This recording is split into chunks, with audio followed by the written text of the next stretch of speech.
Upon learning his daughter was pregnant, Claire's father never bothered to ask for the father's name. He simply dragged her into the deep woods and disposed of her like she was livestock. The man he left her with, however, was not what she anticipated. He was a man of few words, gesturing toward the cabin before turning back to his shed, treating her with no more ceremony than the sack of grain her father had also left behind. Claire remained motionless, the skin on her wrists raw from rope burns and her face swollen from a slap she never saw coming. Her father's only farewell had been a dismissive grunt before he rode away down the mountain path, never once glancing back.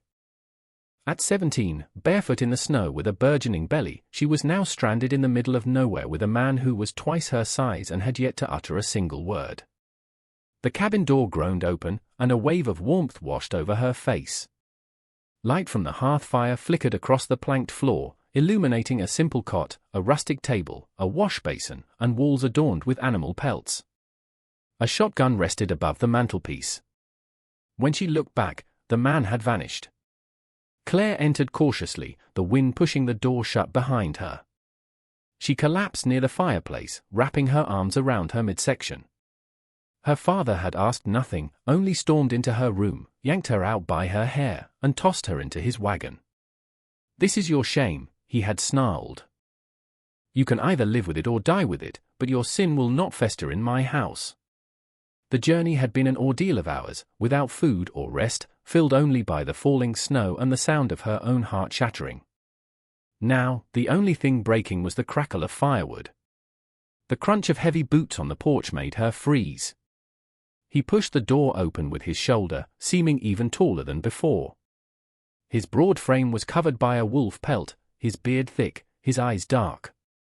He gave her a single, fleeting glance before walking to the fire, dropping 2 rabbits on the floor, and beginning to skin them without a word. She watched him, but he never looked back. Finally, her voice trembled as she asked, "What is your name?" He didn't look up from his task. "Hiram," he stated, the single word flat and devoid of emotion. A thick, uncomfortable silence descended again. Her fingers shook in her lap. "What is it you expect from me?" she asked, her gaze fixed on him. Still, he avoided her eyes as he cleaned one of the rabbits. "I didn't ask for you to be here," he muttered. The word stung like a fresh blow, but Claire swallowed the pain. She had shed enough tears that morning and refused to give him any more. That night, she slept on the floor beside the hearth. He had not offered her the cot, and she was too afraid to take it. Her hands rested protectively over her stomach. She hadn't told a soul, but she could already feel it, the faint fluttering inside that was neither hunger nor fear. It was the life growing within her, the only thing she had left. The next several days were spent in silence. Hiram would leave before sunrise and return after sunset, always carrying meat, wood, or both. She never knew where his journeys took him, only hearing the distant ring of an axe or the report of a gun echoing through the forest.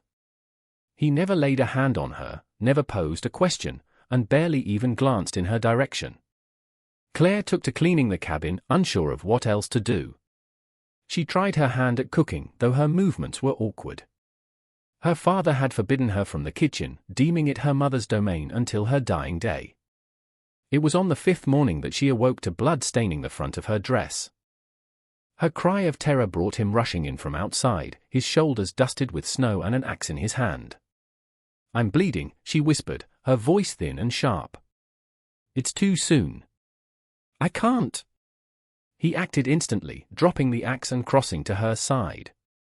After one look, he gathered her into his powerful arms and carried her to the cot, not waiting for permission. She lay there, shivering and repeating, "Please, not my baby. Please, not the baby." Hiram said nothing, but he stoked the fire until it roared, boiled water, and draped every fur in the cabin over her. She saw his hand shake once, a fleeting tremor, as he checked the bleeding. Hours crawled by. The bleeding eventually slowed, and the cramps subsided. The baby was safe.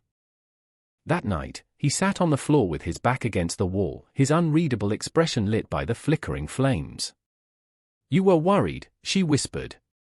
He didn't move. "Don't think so highly of yourself," but his voice was strained when he spoke. She remained silent, listening to the fire and the steady breathing of the man who hadn't smiled once but had treated her as if she were fragile. By the second week, she began to see subtle changes. A second bowl would appear next to his at mealtimes, even though he didn't formally offer it. A clean, new blanket was folded near the hearth, left for her. Her boots, she noticed, had been repaired at the sole without her ever asking. He wasn't cruel, but he wasn't overtly kind, either. He was something else, an enigma.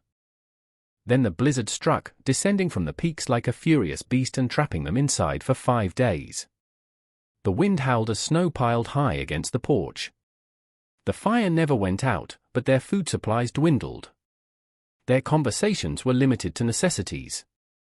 "Pass me the pot, there's a draft from the shuttle-eat. It's still hot." On the third night of the storm, she slipped on an icy patch near the door and fell hard. That was the first time he raised his voice. "What were you thinking, going out there?" She winced, clutching her elbow. "I was getting snow for water. I told you I would get it. You were sleeping." He grabbed bandages and started toward her. She flinched away from him. He froze. "I am not your father," he stated, his voice low and intense. She looked up, startled. He crouched beside her, his touch now gentle. "You only flinch like that when you've been taught to expect a blow." She didn't respond. "I will not strike you," he muttered, "even if you test my patience." She held his gaze for a long moment before whispering, "You're the first man who has ever said that to me." Hiram didn't reply, simply wrapping her arm with a surprising tenderness in his large hands. That night, she took the cot instead of the floor. He didn't object. And when she cried, quietly and ashamed, he sat in the darkness and listened. In the 6th week, a fever took hold of her. She woke up drenched in sweat, her teeth chattering as the room spun. Hiram's hand was on her forehead before she could even call his name.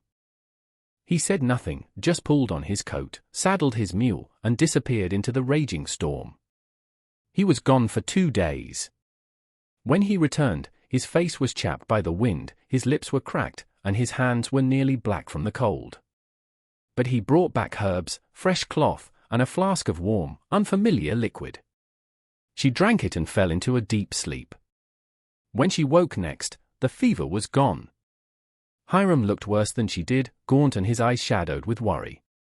She whispered, "Why did you come back?" He just blinked. She attempted a weak smile. "You could have just let the fever take me." He didn't laugh, just shook his head. "I'm not your father," that was all he said, but it was everything she needed to hear. The spring thaw arrived late, crawling down the mountain with reluctance. Mud consumed the trail while I still clung to the cabin's roof. The snow melted, but a deep chill lingered. Hiram was away for longer stretches now, trapping and gathering, carrying heavier loads, though he never spoke of the extra effort. Claire's belly grew, a quiet, steady swell beneath her worn dress. He never mentioned it, never asked how far along she was, but she caught his glances. He saw everything, even when he pretended not to. He still didn't smile, but now he heated her bathwater without being asked and left fresh bread by the fire in the mornings. He had taken up carving small wooden animals, leaving them on the windowsill as if they had wandered in on their own. One day, she found a bird with its wings spread in flight. He never acknowledged making it, but Claire watched him more closely now, trying to understand the man who had no time for words but had carried her through a fever, tended her wounds, fixed her boots, and left wildflowers wrapped in bark on her table. He never spoke of the baby until the day a dog followed him home. The creature was a scrawny, half-starved thing with a limp and desperate eyes.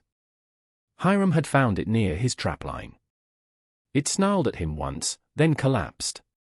He brought it back without comment. It was Claire who gave it a name. "Tinder," she said, stroking its matted fur by the fire. Because he was so quick to find the warmth, Hiram didn't object, keeping his back to her as he sharpened his knife. But later that night, as the dog whimpered in its sleep, Hiram silently nudged another pelt closer to it. "Looks like he's chosen who he belongs to," she murmured 3 days later, as the dog rested its head on her lap. Hiram didn't reply, but the shadow of a smile touched his lips. That evening, something shifted. It started with a question. Hiram stood by the window, gazing into the darkness. Claire sat on the cot, rubbing her aching back. The silence felt different, charged with unspoken thoughts. "How far along are you?" he asked, turning to face her directly. She was taken aback. He never asked personal questions. 6 months, more or less, she managed. He nodded, remaining standing. "Is the father gone?" he asked, his voice softer now. Claire's throat tightened as her eyes fell to her lap. "He was the preacher's son. Not much of a father." Hiram said nothing, giving her space to continue. "He promised he would marry me," she said, her voice growing thin. "He said he loved me. We would meet behind the schoolhouse. I thought it was real." The bitter laugh escaped her. "It turns out I meant nothing. When I told him I was with child, he told his father I had tempted him, that I was trying to trap a holy man." She looked up at him. "Do you know what my father did next?" Hiram's jaw flexed, but his hands remained relaxed. "I'm sorry," he said quietly. Claire blinked. "For what?" "For the way they treated you." He said it not as an offer of pity, but as a statement of fact, an acknowledgement of a wrong that couldn't be righted. She stared at him for a long moment. "Then why did you accept me?" He hesitated. "I was in your father's debt." The words were a sharp sting. "Years ago, he pulled me from a frozen river. I was young, drunk, and foolish. He never let me forget I owed him, so he paid his debt with a girl." Her voice cracked. "A pregnant one. I didn't know," Hiram said. "He just told me he had someone who needed a place to stay. He said she was difficult." Claire let the word settle over her. "I didn't ask more questions," he went on. "I figured it was just another mouth to feed. Then I saw your face when you arrived, the marks, the fear. That wasn't difficult. That was discarded." The silence that followed was not aching, but settling.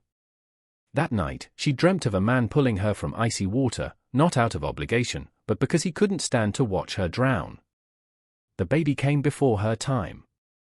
It began with sharp, biting cramps. Claire bit her lip until it bled, trying not to wake him. But when her water broke before dawn, her body betrayed her with a cry.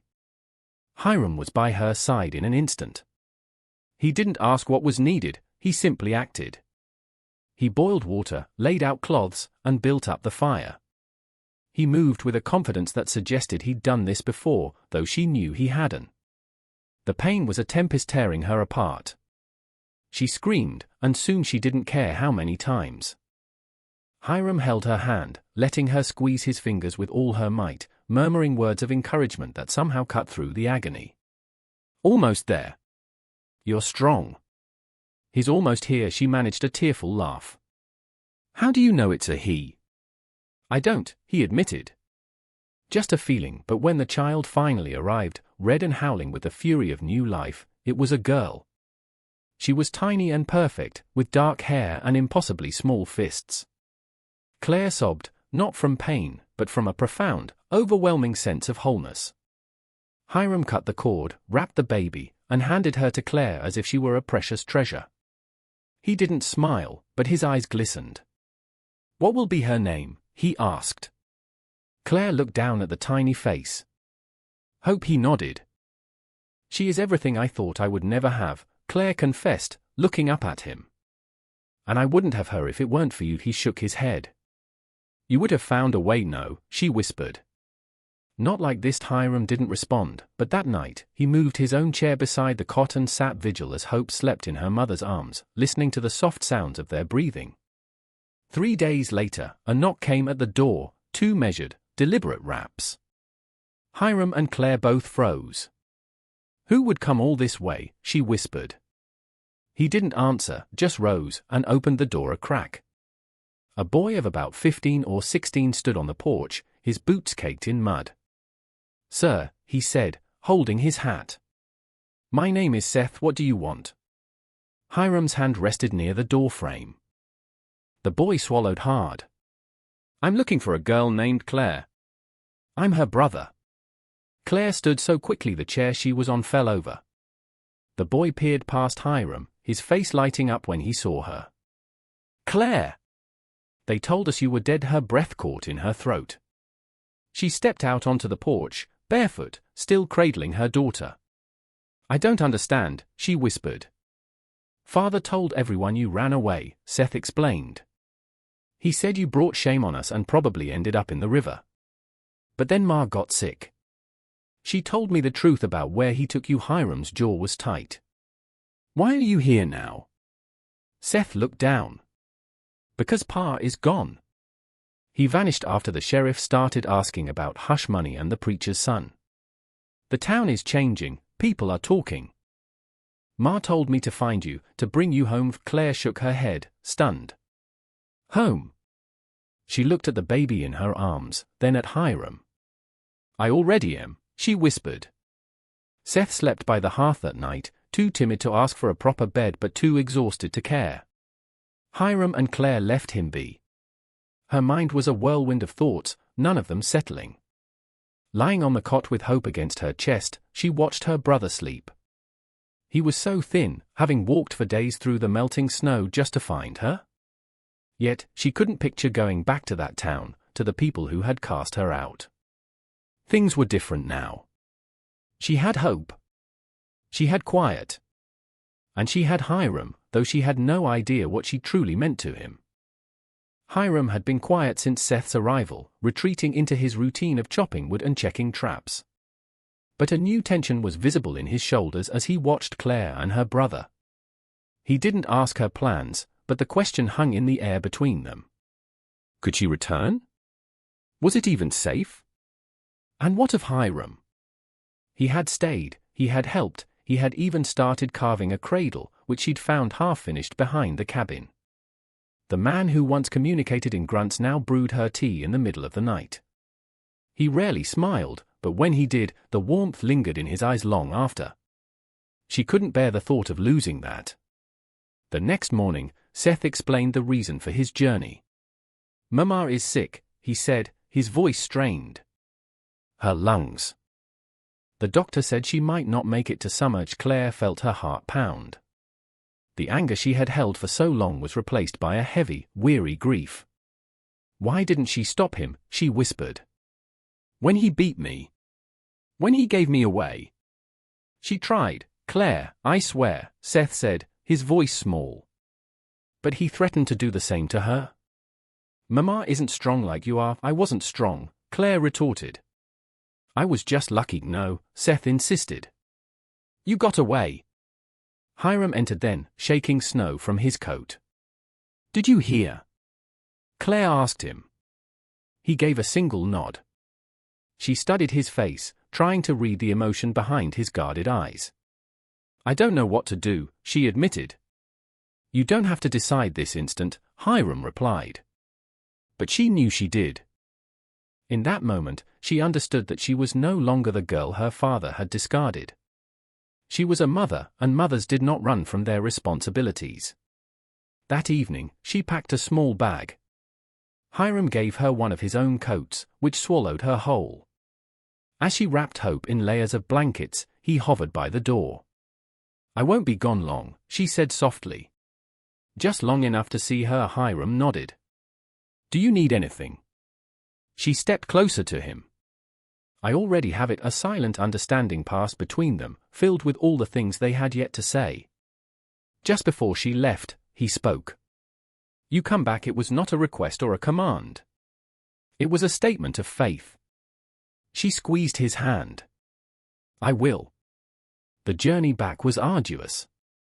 They reached the town on the second morning, just as the sun broke through the clouds. The townspeople stared, not with scorn, but with a kind of fearful curiosity. Her mother was fading fast. When Claire entered the room, the frail woman tried to sit up but failed. "Claire," she rasped. "My girl." Claire sat and gently placed Hope in her mother's arms. "I'm sorry," her mother wept. "I should have protected you." "Yes, you should have," Claire replied, her own tears falling. "I know." And in that simple exchange, a quiet forgiveness was found. She stayed for 3 days. She sat by her mother's bedside as she passed from the world. She learned that Seth, empowered by her return, had told the sheriff everything, leading to the preacher's son's arrest.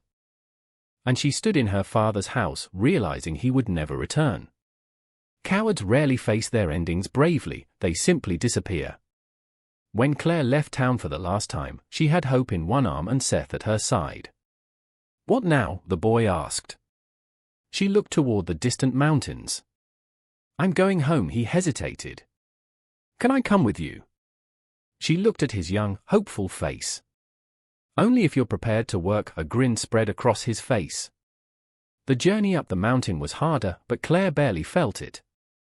When the cabin came into view, with smoke curling from its chimney like a welcome signal, her heart swelled. Hiram was on the porch, waiting. He stepped forward as she dismounted, his gaze moving from her to Seth, then to the baby. "You came back," he said. She smiled. "I told you I would do." Then, acting on impulse, she placed Hope in his arms. The baby stirred, looking up at the man with the rough beard and the kindest hand she would ever know. "She's gotten heavier," he murmured. "She has her mother's appetite," Claire said with a laugh. And together, the three of them, a man who had been shaped by scars, a boy who had been molded by fear, and a woman who had been thrown away only to discover she was worth fighting for, stepped inside. It may not have been the home she had once imagined, but it was real, and their story was just beginning. The cabin, once a bastion of solitude, was now alive with sound and movement. The squeal of a baby, the murmur of conversation, even laughter, these were new additions to the quiet existence Hiram had known. Grief was also a resident, lingering in the quiet moments. It was there when Claire's hand would pause over an old spice jar of her mother's, or when Seth's thin frame shivered in the cold mountain air. But she no longer feared it, grief was simply the price of having loved. They fell into a natural rhythm. Seth embraced his chores with a fierce determination, eager to prove his worth. Claire cared for Hope, her hands busy with sewing or cooking, her heart full. And Hiram, though he would never admit it, was trying. He showed Seth how to handle an axe without raising his voice and left small, anonymously carved toys by the boys' bunk. He had transformed from a man of grunts to one who communicated through quiet acts of love. One night, during a fierce snowstorm, Claire broke the silence. "You were always alone up here, weren't you?" He didn't look up from his knife sharpening. "Sometimes, I still am." "We're not leaving," she said softly. "I know," he replied, "but you don't quite believe it yet." He finally met her eyes. "Ever try to rescue something that doesn't want to be rescued?" "Yes," she said, thinking of her family, of herself. "It doesn't work," he stated. "No," she whispered. "But sometimes, you have to try anyway." He rose and knelt beside her and Hope. His large hand gently brushed the baby's head.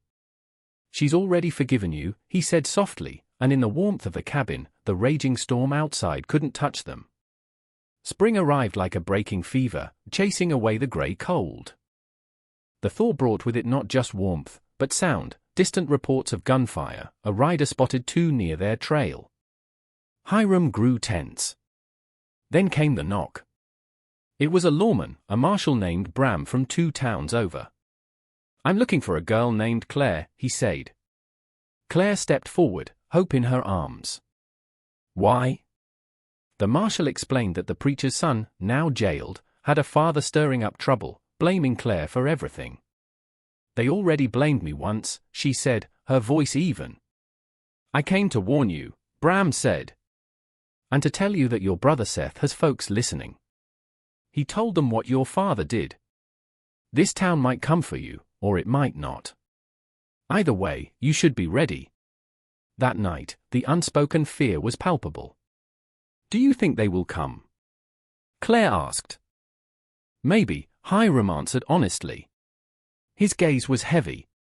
"But they will not get past me." 2 nights later, Seth spotted them, 3 men moving stealthily through the trees. While Hiram grabbed his rifle, Claire looked at him, her heart pounding. "We could run." "No," he said firmly. "It's time they learned you are not prey." "Then I'm with you," she declared. He nodded. "Get Seth and the baby inside." But the boy refused to hide, standing in the doorway with a sharpened stick. "I'm not hiding." Hiram knelt and put a hand on his shoulder.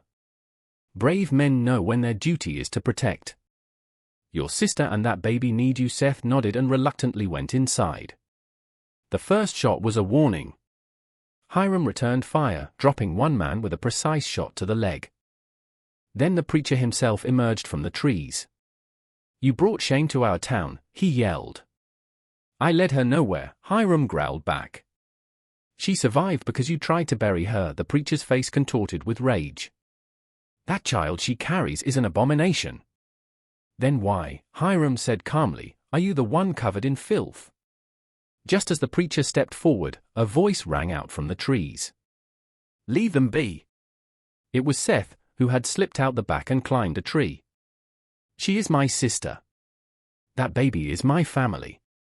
You'll have to come through me, too. The men hesitated, and then another voice joined in, Marshal Bram, his rifle raised. This is over, he said. One way or another the preacher and his men vanished into the woods. Later, as the fire burned low, Claire sat beside Hiram, her hand in his. You stayed, she said. I told you I would, and in that moment, she knew he was more than the man who had rescued her, he was the man who would never let her fall. After the confrontation, a fragile sense of security settled over the cabin. Hope was growing quickly, her tiny legs carrying her with a defiant spirit. Hiram carved her a rattle from birch wood, and Claire often found him watching the baby with an expression of awe, as if she were a miracle he felt he didn't deserve. He looked at Hope as if she mattered more than he did, and for Claire, that was the very definition of love. Seth, too, was changing, the fear in his eyes replaced by a quiet confidence. He and Hiram would hunt together, the boy's pride swelling with each small success. But their peace was shattered when a rock with a note tied to it crashed through their window. The child is an abomination, it read. He who shelters them will answer. We are coming. Claire's hands were steady as she folded the note. They think they can frighten us, she said. They might, Hiram murmured, not because we are weak, but because we have something to lose now. Their preparations were swift and silent. A week later, Hiram returned from his trapline with a bleeding shoulder. A trap, he grunted. Not one of mine. We cannot wait for them to decide the time, Claire said that night, her voice firm. They want to push us until we fight back, Hiram noted. Then we must decide what we are, she replied. Prey, or a problem. The next morning, she and Hiram went to a high ridge overlooking the valley. They saw a camp near the river. They want a reckoning, he said. She looked at him, her gaze unflinching. Then let's give them one. The attack came quietly. 3 men, one with a rifle, one with a rope, and one carrying bottles of kerosene. They never knew Hiram was waiting. They never knew Seth had laid traps. And they never knew that Claire was perched in a tree above them, a pistol in her belt. One by one, they were taken down, not with lethal force, but with cunning and courage. When the last man looked up from the ground, Claire had her pistol aimed at his head. You came for a baby, she said, her voice cold as steel. Now you will answer for it. Marshal Bram arrived the next day and took the men into custody. The subsequent trial was quiet, but its impact rippled through the region. The preacher fled, and his followers were arrested. A kind of stillness finally fell over the mountain. That week, Hope learned to stand on her own 2 feet.